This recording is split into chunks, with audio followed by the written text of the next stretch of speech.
It's time for the pitch tank. What's that, you ask?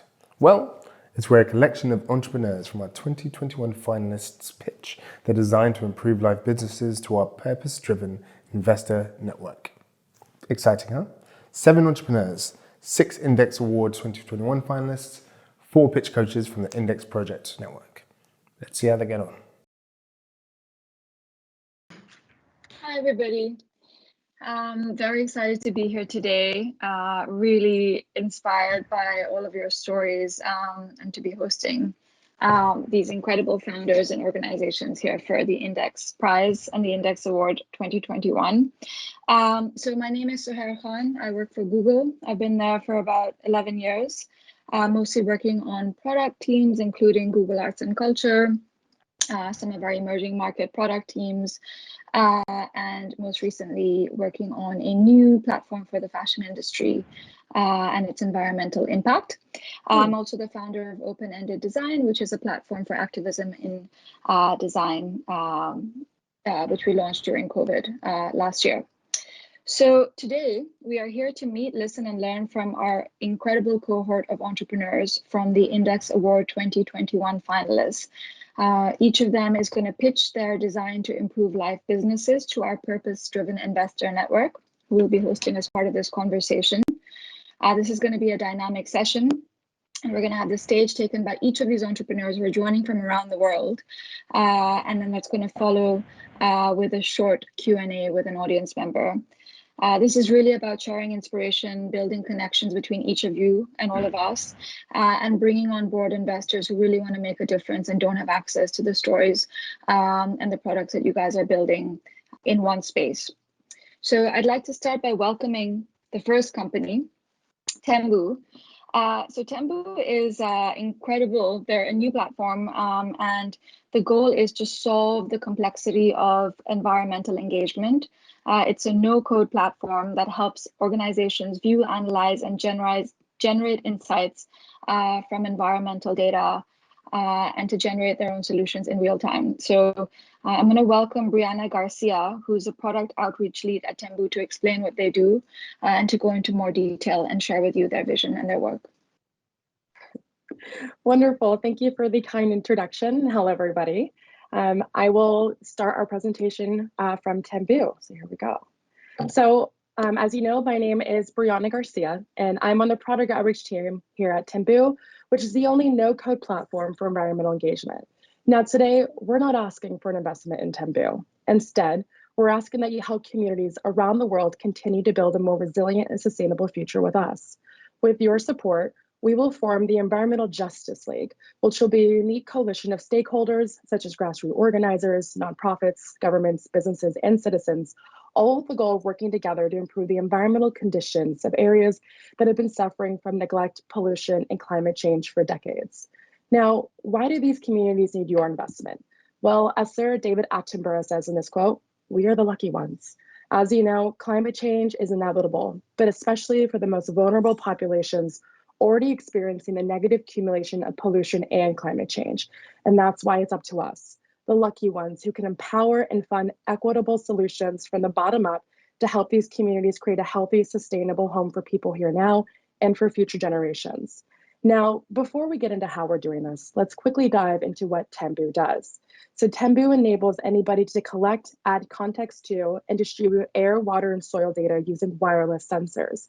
Now, anyone, regardless of their technical expertise, can get real-time, meaningful updates about the health of their community. Now, through the League, we're working directly with citizens who are suffering some of the worst injustices to help make their communities more resilient and, most importantly, give them the confidence that their neighborhoods are a safe place for their children to grow up in. So I'm going to tell you about a woman who's living in the Bronx that's continuously plagued with air pollution and disinvestment, and demonstrate how impactful our work is already becoming. So Yasmin lives here, again, in the Bronx, and she's been here her entire life, and she's quite used to seeing the dust and dirt build up on the window seals of her home from a nearby highway. She also has a 7-year-old son who suffers from asthma, as do many folks in the area, and she's worried that the environment her son is growing up in is not only contributing to his asthma attacks, which at times has left him to be hospitalized, but will be a place where his overall development will be stunted. And unfortunately, Yasmin is correct. The Bronx, statistically speaking, has the highest rates of childhood asthma in the entire country. And as an ongoing effort to help this community, the Environmental Justice League is using Temboo's no-code platform to measure in real time the air quality around the Bronx, and then is sharing this information to everyone in layman terms because it shouldn't be difficult to understand what's happening in your community and how to protect your family. And this helps parents like Yasmin know when it's safe for her kids to go play outside and warns her when the air quality could lead her son to having another severe asthma attack.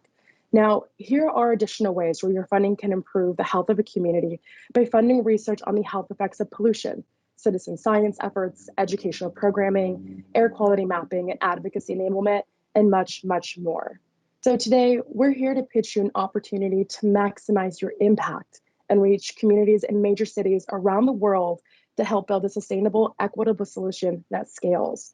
So with your backing of $1 million, Temboo will select 10 community-driven environmental initiatives and work directly with communities and local leaders to deliver measurable environmental impacts in a 3-year time span.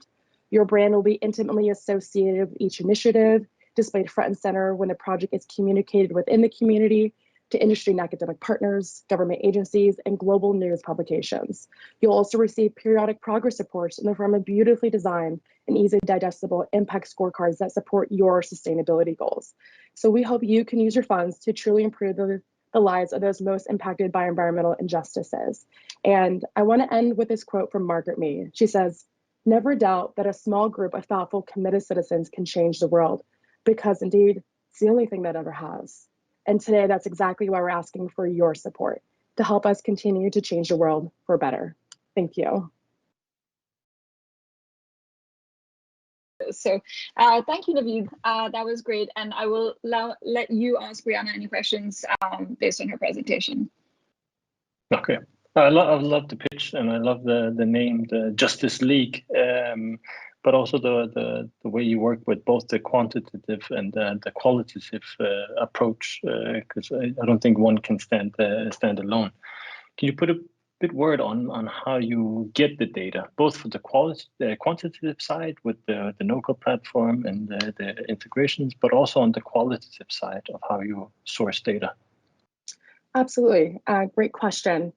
So when it comes to the quantitative data, we are a hardware agnostic platform, which means we can support any open source or non-proprietary sensors.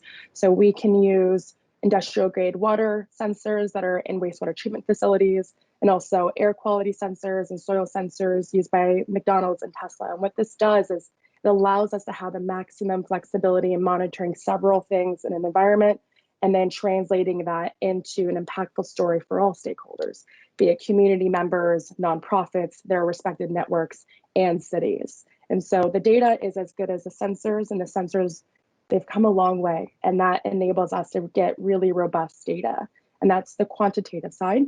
The qualitative side, which is incredibly important and makes us different from other platforms, is we empower people to be part of the solution, to be part of the conversation. And we do this by enabling notes and photos from everyone in the community to be shared directly with the quantitative sensor data. So now we have this marriage of quantitative data from sensors and, again, real world notes and photos, or people taking their dogs for a walk and seeing construction snow build up on windshields. And we put these data pieces together with open source data as well, so weather data in this case, or existing lab data.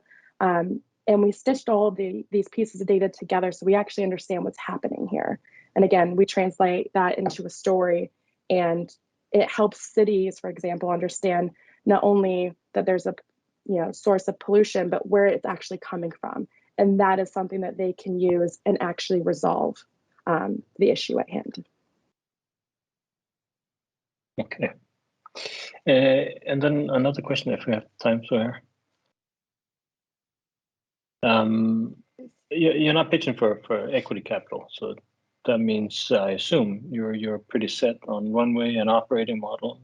Is that the case?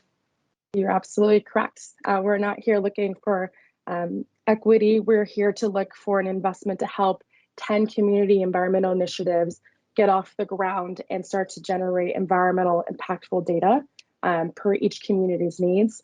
A lot of the communities we're working with are addressing environmental justice issues as it relates to air pollution, water pollution, and investments in green infrastructure. And a lot of our projects, once they're off the ground, we then use our stories to ask for discretionary funding from local council members. Some of our work is influencing policy recommendations to get green roof tax abatements further funded, so now we can have more investments in green infrastructure installed in areas that need them the most, predominantly low-income communities that have a lot of gray infrastructure. And so our data, depending on who we're working with, lives multiple lives. And that's what we need help with, is continuing to generate these kinds of insights and get investments back into the communities and to the people who need them the most. Okay.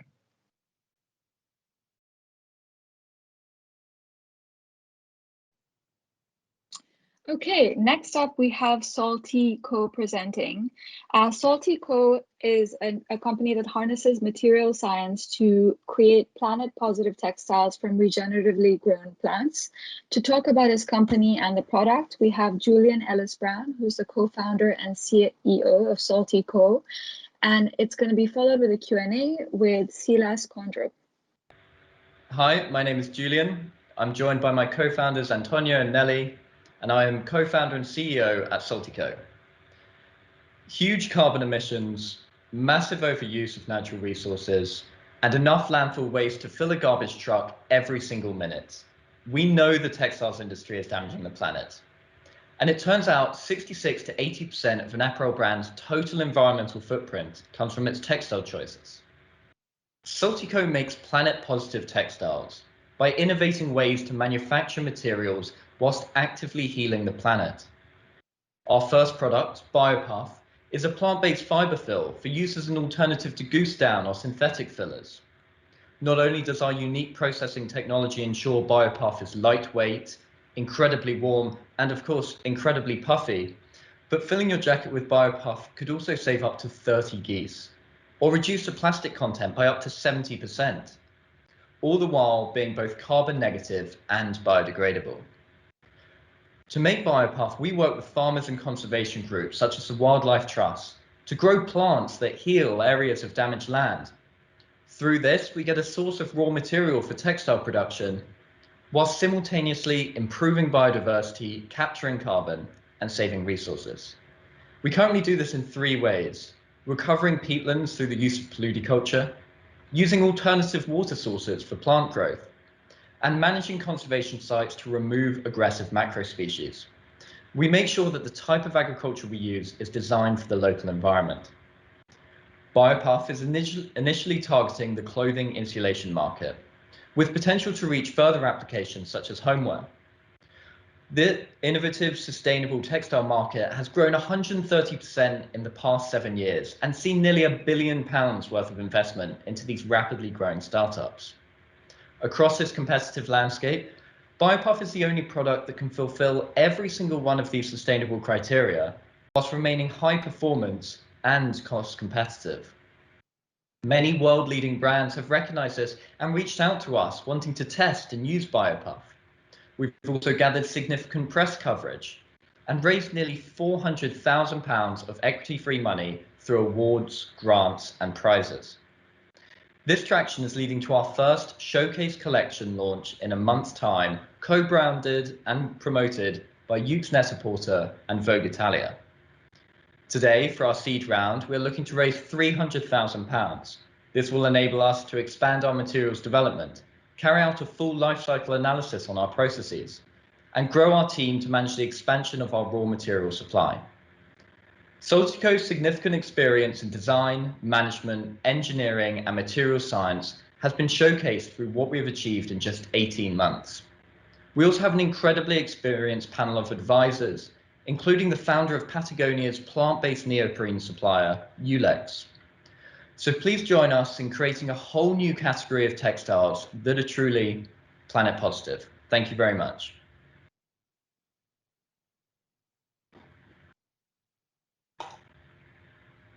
Thanks, Julian. What a great concept, and product looks great as well.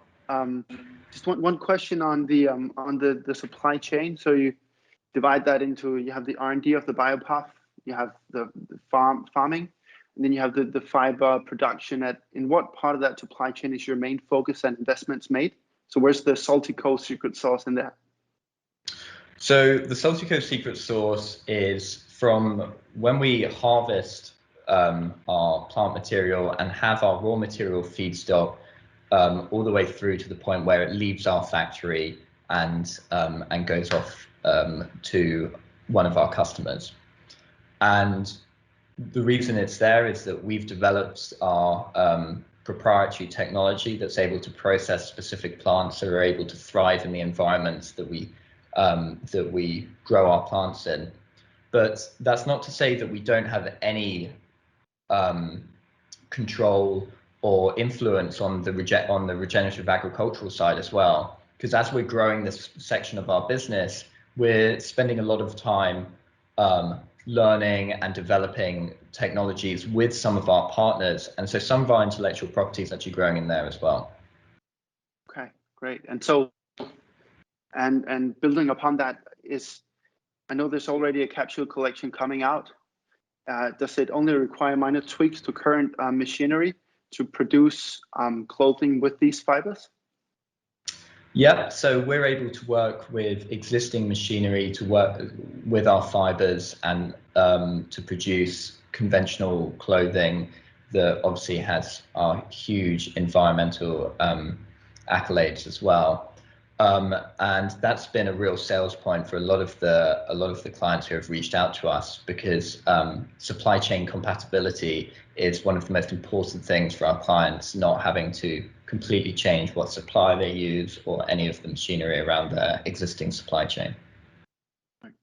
Thank you. Thanks. Thank you very much. Okay, so our next presentation is actually in a very different space.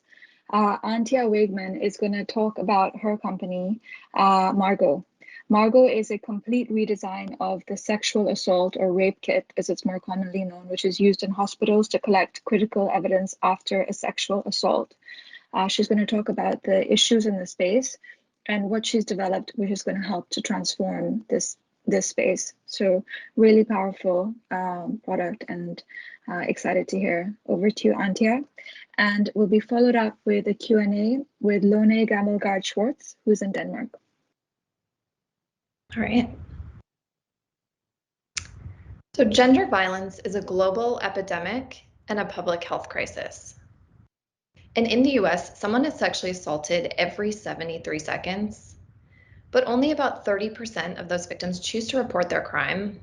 And even worse, less than 1% of all cases end in any sort of conviction. And when we look at this crime globally, there are over 200 million victims who experience some form of sexual assault or domestic violence each year. So when I first heard about these horrifying statistics, I was really interested in how design could transform the way we respond to gender violence victims, and started to design different opportunities within a master's project at the School of Visual Arts in New York. And at the same time, I became a first responder myself, or an advocate, at a New York hospital. And what I learned from this experience is that collecting evidence and reporting gender violence is outdated, traumatizing, and overwhelming for all of those involved. So imagine you've just been sexually assaulted and you want to find help.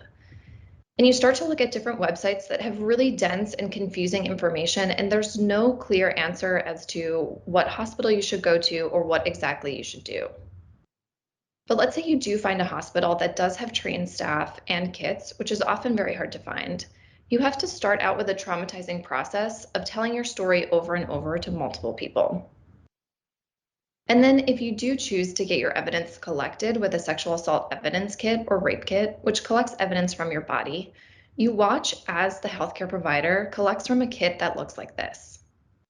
They may have never even seen a kit before or had any sort of training, and so the process itself is so confusing and time-consuming that it can take anywhere from 2 to 10 hours to complete.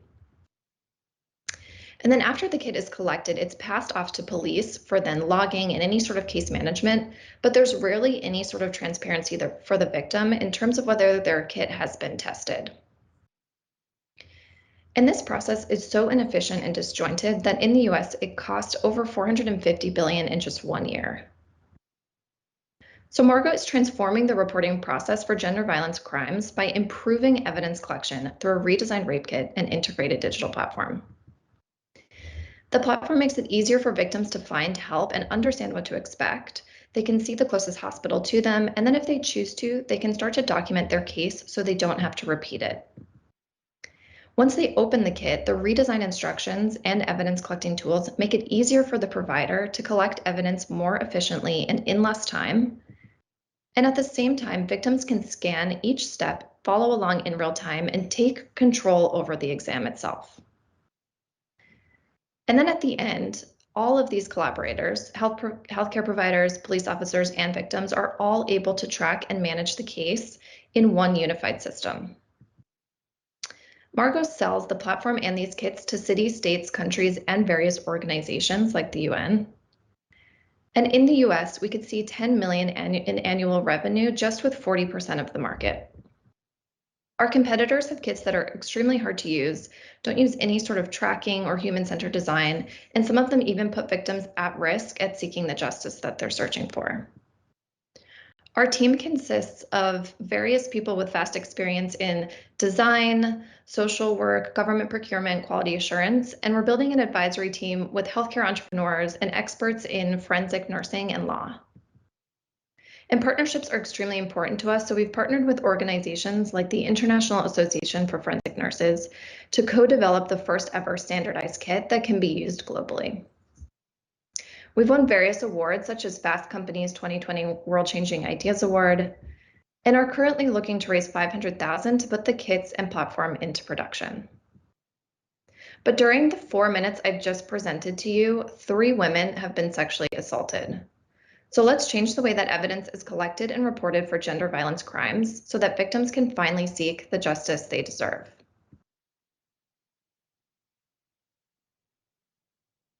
Thank you. That was really an interesting presentation, a very serious problem that you are striving to take care of. I'm Lone Gammelgaard Schwarz. I'm an entrepreneur in large corporations. I've been working with entrepreneurs for multiple years, investment management, coaching, startup lecturing, and it's a pleasure to be able to ask you some of these questions that I will give to you now. Could you tell me a little about, you highlight that you will improve the collection of evidence, right? Yes. So could you tell me a little more, what would be the, you say, the impact, what would be the tangible effects of this improving collection of evidence? And Yeah. that would be both for the victims and, you know, for law, healthcare providers, and so on. Yeah, absolutely. It's a great question. So because there are so many people involved in this and the process is so complicated, it's extremely important that it does help, say, the healthcare providers, the victims, and even law enforcement. So from the healthcare provider side, it's extremely important that the process, as I was mentioning, is more efficient and takes less time. So often these kits are collected in the emergency room. So these are providers who are already overworked, they're understaffed, and having to step aside and collect evidence for what can be 10 hours is such a big burden to them that there are even many cases where they will turn victims away. They'll say they can't do it, or they'll send them to another hospital. So from that end, we're really looking to make a kit and a process that is much less traumatizing so that these healthcare providers have the time, the effort, and really the desire to go through with this process. So that's the first part of it. And then from the victim side of things, because it takes so long and because it is in a really traumatizing environment, the easier that this is and the more that it brings the victim into the process as well, where they can see what's going to happen to them, take control of them, the less it will be seen as something that is traumatizing. So with those two things, we're really hoping that from there, we can increase the reporting rate.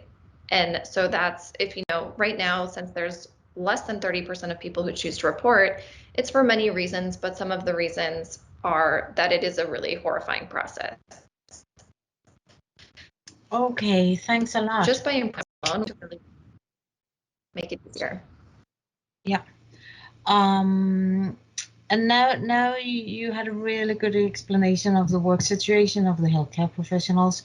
I imagine that there will be a huge task as well to sort of connect the various partners or stakeholders, for example, police, healthcare professionals, technicians, law, whatever, and train them all around to make them accept the new system, you could say. Do you have any considerations in regards to that? Yeah, so we've been working with various organizations that have already existed in the space. So they may do some sort of training with law enforcement, or they already have partnerships with different hospitals and trained nurses. So we're really looking to work with them very closely to better figure out how we're going to transition a whole new process for all of those players. And so it's essential that this process is both more cost effective for them, but also more time efficient for them. Okay, thanks a lot. Last question. What are you needing in the team? Is it money? Is it competences? What are you searching for? Yeah, I would say certainly at this point we are looking for funding to really help develop the kit and the platform first and foremost. And then I would say we're really looking to solidify different partnerships with the right sorts of organizations that can help us move this forward and really start to pilot it. Okay. Do I have time for a last question? Okay. We are in Denmark, we're very concerned about patient data security. So how does that come or potentially become a barrier to really get a widespread of your solution? Yeah, I think that's extremely important, no matter where you are in the world, especially because it's really important to us that certain victims can report their crimes while remaining anonymous. So it is something we're really focused on and really working with, any sort of experts to figure out how we can best maintain privacy, but also keep that anonymity for those who don't ever want to be revealed. Mm-hmm. And do you have any early indications or information that you're going to continue working on? In terms of the privacy or in terms of the kit? The privacy. We're still in development of that. Ah, okay, yeah, good. Thank you very much. That's right, thank you.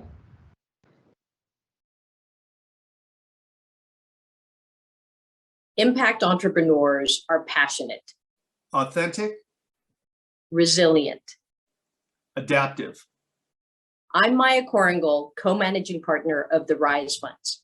I'm Steve Ellis, co-managing partner of the RISE Funds. On behalf of the RISE Funds and our entire team at TPG, we want to congratulate all of these year's Index Award finalists. And to those of you in the pitch tank, we wish you luck as you dive in. We are proud to be participating in the Index Project's annual Index Awards. And like the Index Project, celebrating individuals using design to change the world is a cornerstone of the RISE Fund's ethos. We believe this work has become even more important in the face of a global pandemic, social upheaval, and climate disasters.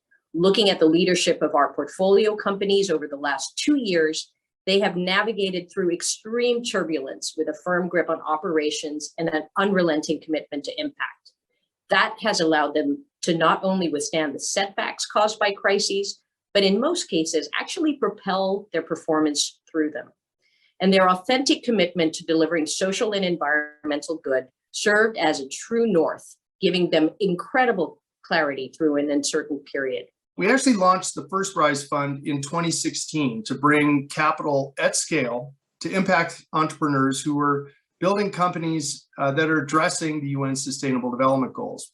And in the years since, we've raised 2 of the world's largest multi-sector private markets impact funds, a dedicated emerging markets healthcare fund, and a leading climate investing fund.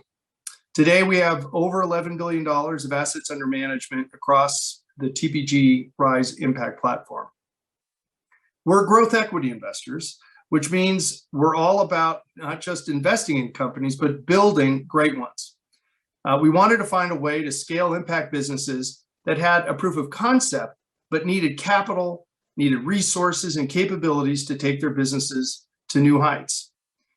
Venture capital firms like indexes designed to improve life, philanthropic grants, and incubators are all a vital part of the impact ecosystem. Their efforts are tremendously valuable in terms of supporting emerging impact entrepreneurs and validating solutions for the world's most challenging social and environmental challenges. Our role is to support those entrepreneurs and management teams through the next phase as they scale their impact and build enduring commercial models. We focus on companies around the world that are addressing challenges in climate and conservation, and education, food and agriculture, financial inclusion, healthcare, and technology. After building a portfolio of over 40 companies across sectors and around the world, we've seen firsthand how creativity is solving humanity's most complex issues. Passion, purpose, and persistence are all prerequisites for impact entrepreneurs. But the companies in the RISE portfolio and across the impact ecosystem continue to demonstrate the importance of innovation and design in pursuit of impact. It's out-of-the-box thinking that led Zipline, a RISE portfolio company and a 2017 Index Award winner, to reimagine the use case for emerging autonomous drone delivery. Now people across Africa have on-demand access to blood and other medical supplies that used to take days to reach them by road. Then there is Cerebell.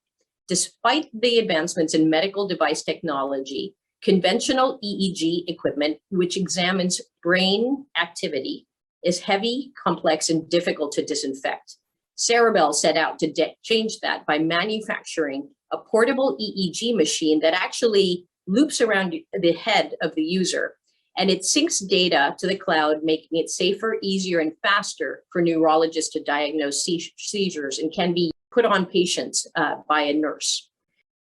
Good design is the hallmark of other RISE companies like Varro, whose simple products and user interface allowed it to address key issues for its core user base of predominantly lower income individuals.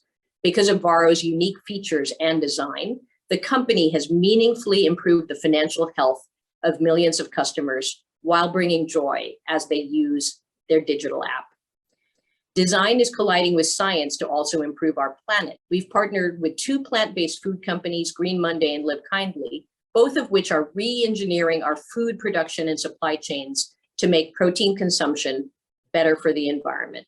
Design is a very important part of the impact investing story, and that is particularly true at the RISE Fund. One of the primary design elements for the RISE Fund was to achieve meaningful and quantifiable impact alongside industry-leading financial returns. Everyone knows how to measure financial returns, but there was no reliable way to assess impact with the level of rigor required by large institutional investors, our limited partners. So we tapped the experts in the industry to design a comprehensive impact assessment and measurement methodology and a discipline that has proven to be a cornerstone of our strategy.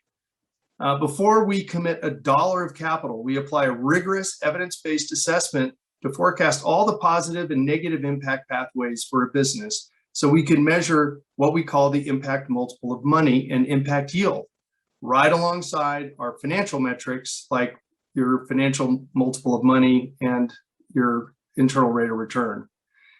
Now, what was really surprising about this is that while people were telling us that no one would stand for this kind of rigorous underwriting, no management team, no seller of a business, as it turns out, we've been surprised that actually true impact entrepreneurs welcome the opportunity. In fact, they take this as an example of how authentic we are in our commitment to impact. And not only do they embrace the measurement, but they embrace the challenge of living up to the commitments of their mission and to do it in a quantifiable way that allows them to report back to their employees and the rest of their stakeholders that they are living up to their mission. Each year, the Index Awards finalists represent some of the finest examples of design with purpose. This year's finalists are no different. From renewable energy and sustainable materials to education technology and inclusivity and equity, we are so inspired to see the next crop of impact companies tackling such a broad range of challenges, validating their mission and building a strong foundation for growth. The Index project understands the power of impact businesses and has created a remarkably welcoming and supportive ecosystem to nurture them. Now, while it seems that the size and scale of global problems are only increasing, it has never been a better time to be a mission-driven business. So thank you for your dedication and your hard work, and thank you for sharing your creativity and passion with us. We wish you all the best and look forward to seeing you when your business is ready to scale up.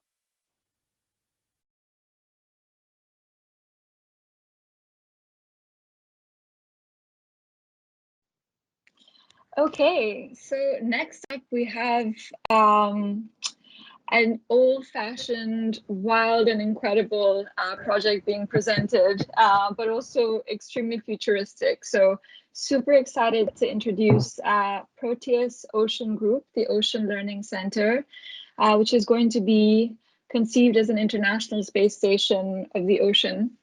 And we welcome both Fabien Cousteau and Yves Behar to talk about this and why it's needed and how it's different, I hope. And then it'll be followed up with questions from Navid Samandari, who's also in Denmark. Merci à tous. Thank you, everyone. This is a pleasure to be here. My name is Fabien Cousteau. I'm a third-generation aquanaut, ocean explorer, and the founder for PROTEUS. Now, the ocean global GDP value is estimated at about $24 trillion per the United Nations. And yet we've explored less than 5% of our ocean world to date. So I have a bit of a point of contention that we're underestimating the value of the tangibles and the intangibles that the ocean gives to us. After all, it's our life support system. So let's take a quick dive into one of the most game-changing projects of this generation. PROTEUS is based on a mission that I executed in 2014 when I led my team on Mission 31, a truly impactful project that really had a sense of letting me understand the impact that living and working in the ocean can have. Importantly, it produced over 3 years worth of scientific research in just 31 days, and we engaged a world audience that achieved over 34 billion unique media impressions. Now today, we have no modern day marine habitat to conduct time-intensive research. So we are taking the next evolutionary fin step in ocean exploration. The solution is PROTEUS, the first international space station of the ocean. And PROTEUS will be able to accelerate R&D, to bring climate change related solutions, to be a platform for renewables, for food sources, for medical and pharmaceutical research, for biomechanics, and so much more. Now, I've had the pleasure to engage Yves Behar, founder of Fuse Project, who can help me out describing the vision and the International Space Station concept. Yves, over to you. Thank you, Fabien. I'm Yves Behar. And our goal was to build with Fabien a state-of-the-art habitat. We wanted it to be modular, just like the ISS, the International Space Station. Different universities, different labs, different private companies will be adding elements to PROTEUS. We also wanted it to be comfortable and a habitat that scientists would will be comfortable in and will be able to do their best research. So we wanted to solve for social isolation and lack of light. It's made of 2 floors. The lower floor is the lab, and it's also the floor where we have a diving and submarine moon pool. And the top floor is accommodations, sleeping quarters, kitchen and social space, as well as a recording and live studio. Most important, what you see here is these 2 floors are connected by a ramp, and pods are attached all the way around, which allows for changes and new teams essentially to come on and have different types of experiments. We also wanted to be an icon for the mission, and hopefully what will be multiple Proteus underwater, which will be hopefully all around the world. Thank you, Yves. Proteus will be a game changer. It's the first modular station that permits exponential research by expanding the time human beings have underwater. This innovation appeals to a broader group of public and private entities, and it'll lead to significant cost savings. The model is a multi-threaded approach, which of course has tenant and usage fees, sponsorship, media production, ocean data, of course, and a high-end tourism aspect, which is proving successful in space exploration. We've already achieved tremendous traction in all of these areas. First and foremost, we have an MOU with the country of Curacao, our favored nation status. We have seen terrific response by the global press with over 2.2 billion unique media impressions. We've already had strong partnerships through academia, government, and the private sector, and we're well underway in our engineering study. We've signed our first paid sponsorship with Vionic, and we are booking revenues this year, and we've closed our pre-seed round.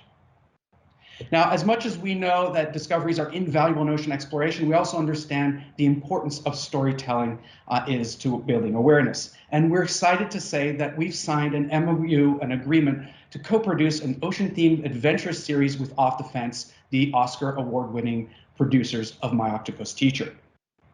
And we'll be offering, of course, exclusive Proteus private aquanaut experiences starting with Mission 1. Proteus is the only platform of its kind which offers extreme environment experiences like space. Our goal is to begin pre-construction in mid to late 2022, and we're currently on target to install in 2024. Proteus Ocean Group is a social enterprise with the Fabien Cousteau Ocean Learning Center being the largest stakeholder. Now, we've closed our first pre-seed round in September, and we are initiating our next round this October. So support for Proteus can also be provided via donations.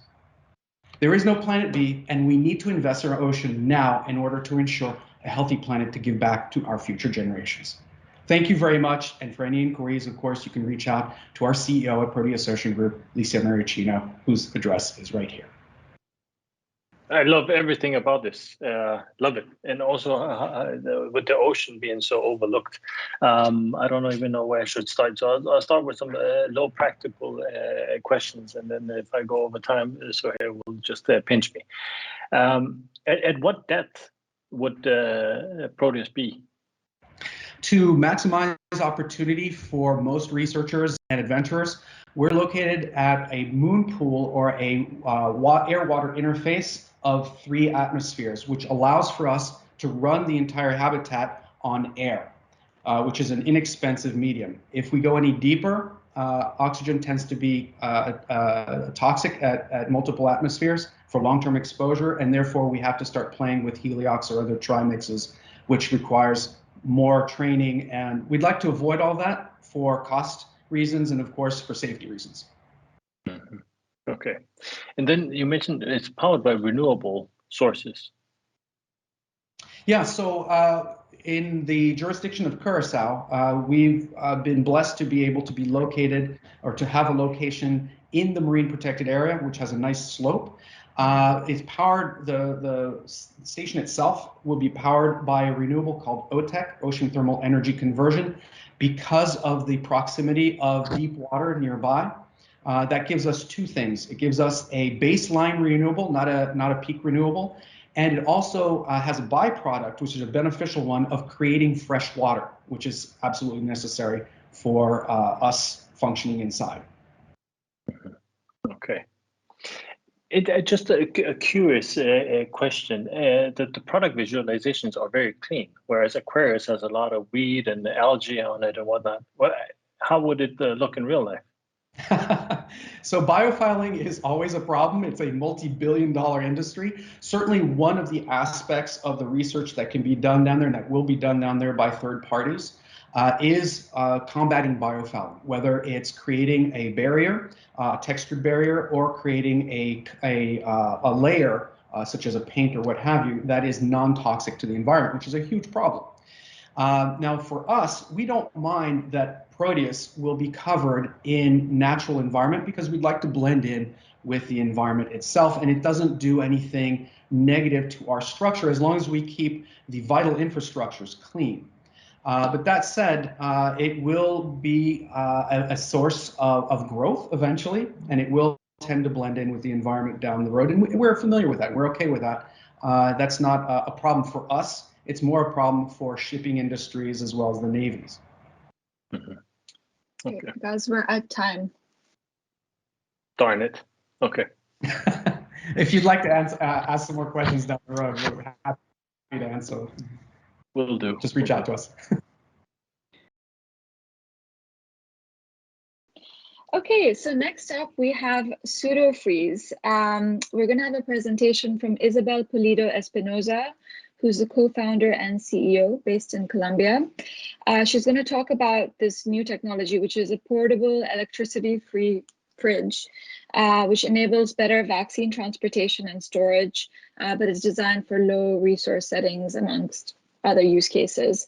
Isabel, I will let you take it away, and it's going to be followed by a Q&A with Pascal Freilicher. Hello everyone, today I will introduce you to PseudoFreeze, a startup that has created a new way to refrigerate naturally.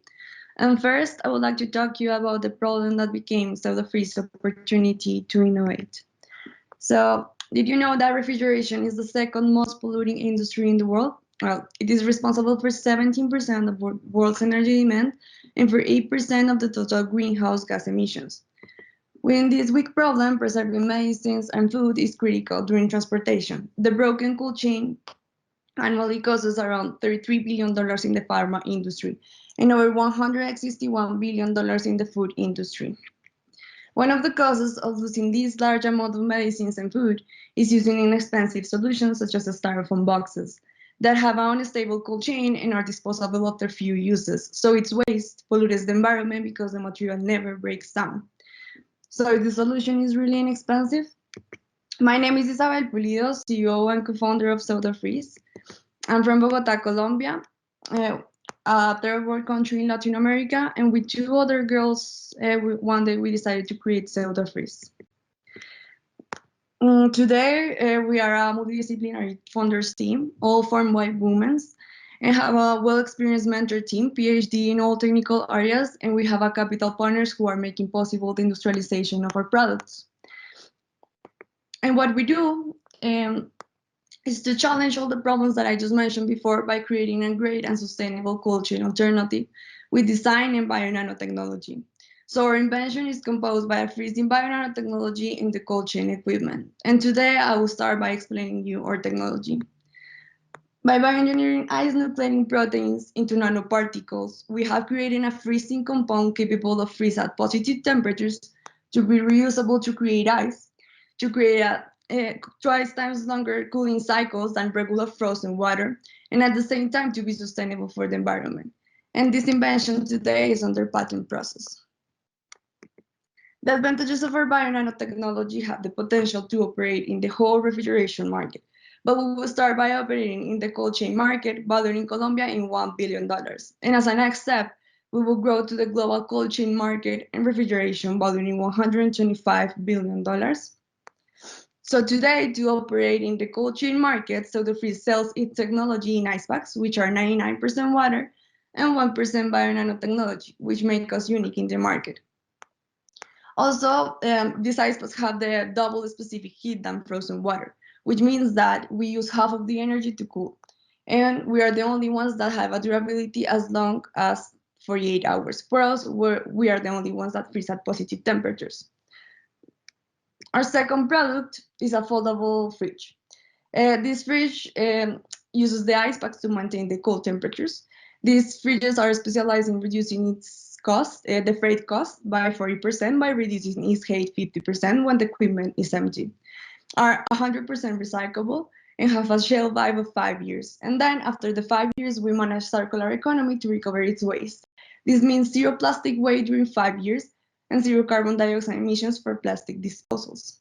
So to help you understand how SaltyFreeze product could have a huge impact, both economically for clients and environmentally, here are some estimations. With a freight cost of $30 in a year, 2,000 units of SaltyFreeze fridges, by reducing its height 50% can save $1 million in the reverse cost of the fridges. Then the same amount of fridges could reduce 7 tons of expanded polystyrene waste and 4.8 tons of carbon dioxide emissions. So if we project these numbers to 5 years, we could save $6 million in the logistic expenses and in the client's logistic expenses. And at the same time, reduce 57 tons of expanded polystyrene waste and 38 tons of carbon dioxide emissions. These fridges and ice packs were pilot tested in the biologic industry with the early adopter, which is Compensar, a billion-dollar company, one of the biggest HMOs in Colombia. And the results showed cold chain stability as expected during 48 hours, and the saving projections managed to reduce 40% of their expenses. So our next step is to keep pilot testing these products in other industries, such as the food industry, with Grupo Takami, and with the vaccines transportation, of course, we are trying to pilot test this with the Colombian government. And now I want to show you a product that shows SaltyFreeze vision in the future, or panels. Just to say, Isabel, we're over time, so if you can wrap it up, please. So can I finish, or is not possible? Yeah, if you could just quickly wrap it up. So now I want to show you a product that shows SaltyFreeze vision, or panels, that are made to reduce energy consumption and in cooling cabins and to transport cold items as well. So today we are asking for $450,000 in order to perform our expansion plan to keep pilot testing all of products massive, and then to open new business units with the industrialization of new products. Great. Thank you. Thank you.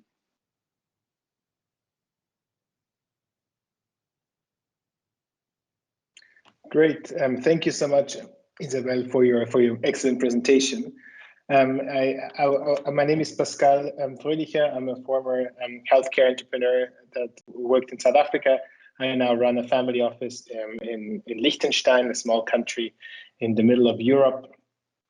And I'm also academically active at Harvard Medical School within the context of healthcare innovation. So I wanted to ask you something around your connections with your potential users. So you were saying you were working in the pharmaceutical industry. Is that correct? We hypothesized this with the biologic industry, but this is useful also for the pharma, food, and so. So obviously, a very obvious use case would be vaccines. Have you explored that, or is that something that you haven't looked at yet? Yes, we are exploring that with our first early adopter, and they are interested in transport biologics. So vaccines are also biologics. They are transporting first biologic samples as COVID test and another kind of test. And also they are planning to transport vaccines to rural areas in drones. And so they are interested in using our products to this transportation. And then you're mentioning the next step for you is the food industry. How have you made that decision, and why are you not going further within the pharmaceutical space?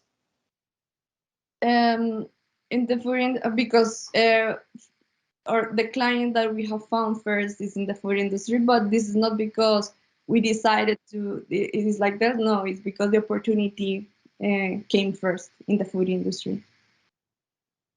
Thank you so much. And then the last question is around IP and competition. So your IP is within that cold pack that you described in the beginning. So, and you compared it towards gel and other cooling elements. are they know like how unique is your product, and is in terms of cooling, what have other competitors done within that space? Okay, we have performed a competitor analysis, and our coolant is so different to the ones that you can find in the market. And not only because we use bio-nanotechnology to refrigerate, but also because we have a stronger specific heat. So when we did thermodynamic tests with the competitors, we found that any of those competitors have the durability of our ice bags with the same volumes. So we did like a fair test, and we found that we are the ones that have the longer durability in the cold chain. And also we are the only ones that can freeze at higher temperatures. Any competitor, if you find ice bags in the market or PCM, and normally you have to place them in -18 or in cold temperatures, the difference is that our stronger specific heat and our bio-nanotechnology allow us to freeze at positive temperatures and therefore to maintain the cold chain longer periods. Fantastic. Thanks so much. I think there's huge opportunity in that. Thanks so much, Isabel, for your presentation. Thank you. Okay, so our final presentation for the day is from Lucy Hughes, who's based in the UK. She's going to be talking about MarinaTex, which is an incredible new innovation.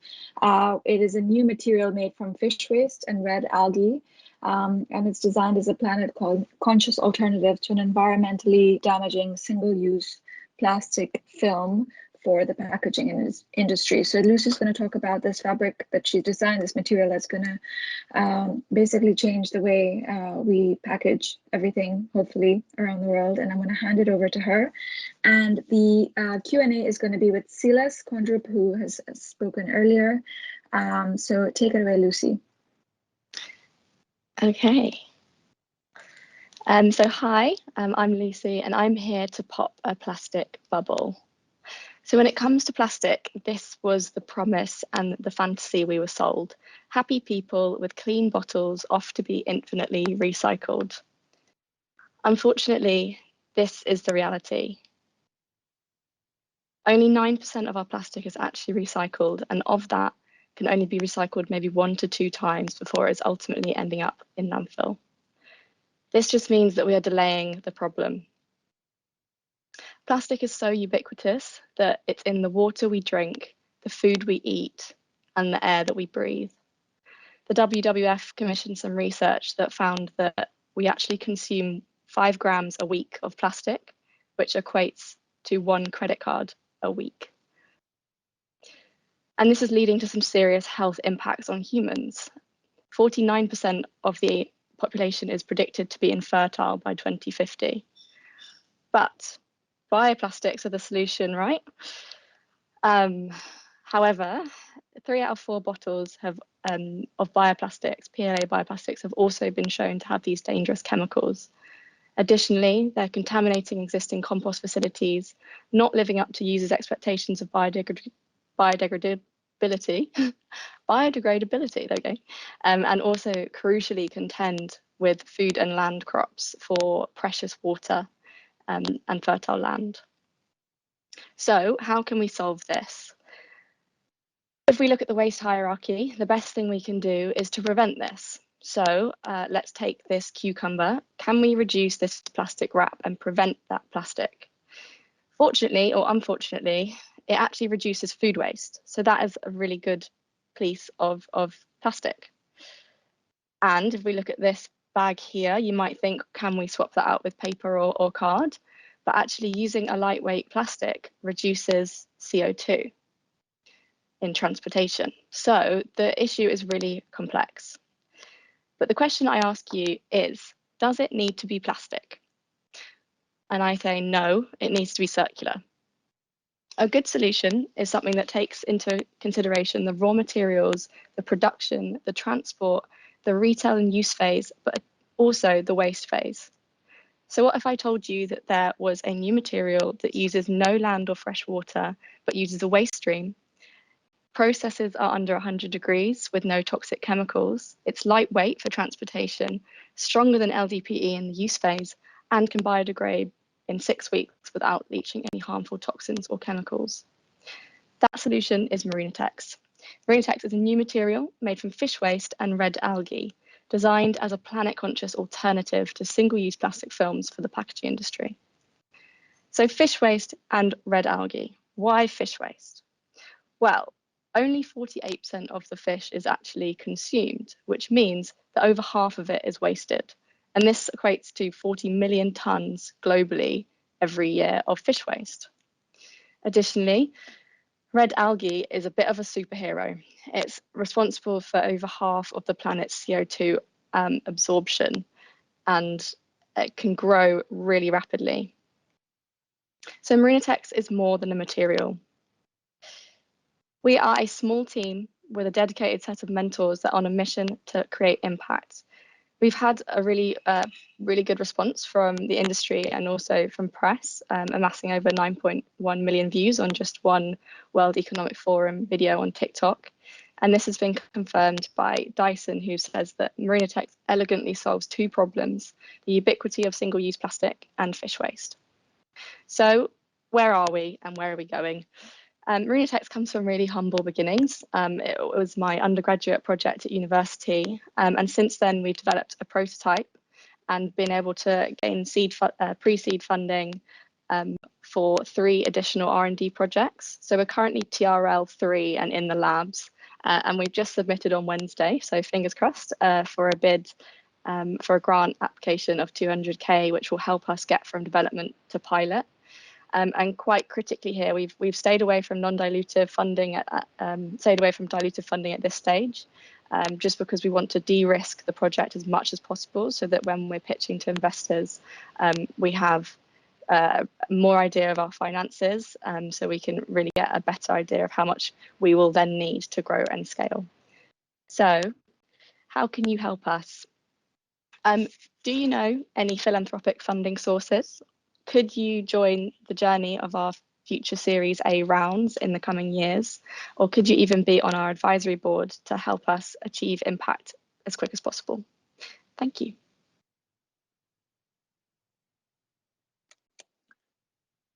Thank you, Lucy. What an interesting concept to a big and top of mind problem. Just one question, Lucy. 2 questions actually. So, bringing MarinaTex to the market, do you envision that being as your own product, or as a polymer provider to the current extrusion production lines? Yeah, so this is kind of the piece of research that we're doing with that grant funding. We're really looking into how we can produce it and how that fits into existing infrastructure. So depending on how that production process is scalable, that will then almost determine our model. So we've looked at 3 different models. We've looked at kind of partnering with contract manufacturers. We've looked at licensing the material and the process out to existing manufacturers. And also there could also be a potential of maybe even just selling the raw ingredients to a film manufacturer. Right. And of course, depending on the outcome of your project and the 3 different distribution methods, at scale, would you reckon that MarinaTex is price competitive to the current alternative, so LDP and other plastic materials? Yeah, I mean, obviously this is the key question, because obviously plastics had 100 years of being able to really optimize and reduce costs. So I think this is a kind of a bit of a 2-pronged question, and because I haven't developed the kind of full end development, like manufacturing methods, I can't give you an exact cost. But what I can say is, if you look at just the raw ingredients and the current process, the raw ingredients are from an existing waste stream. So if you compare that to plastic, where you don't have to build rigs, go out and source that fossil material and crude oil, so that you completely cut out all of that CO2 and that cost there. And then in process, the whole process is below 100 degrees. So if you're even just looking at energy intensity, that is a lot lower energy intensity, which will mean to lead to lower costs. So that's looking really promising. But I think also if you have to look at the kind of global landscape as well, and like the kind of the fact that there are increasing taxes on plastics, so like the price of plastic will go up, and as additionally with the fact that we're running out of that resource, so that will be an additional kind of factor on how expensive that will become, but also looking at kind of how cheap it is to make at this point. Right. And taxes, and I'd reckon there would be other regulatory initiatives going your way as well. Yeah, I think there would be incentives to kind of, I mean, there's already grant incentives to kind of reduce plastic and looking into R&D. So in terms of like a kind of projection, it's looking positive. Right. Thanks. So can I one more question, or are we out of time? We're way over time.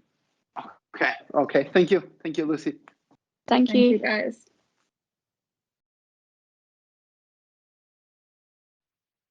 Okay, so thank you all for an incredible set of pitches today. We've had 6 pitches from companies, founders, inventors, scientists based around the world. Everything from marine biology to healthcare to gender violence. We've covered a really interesting spectrum, which is tough, but also gives you lots of food for thought. So do stay in touch. Keep following on our social media platforms where you will be able to engage as members of the public, and ask questions into the future. Thank you all and have a great day.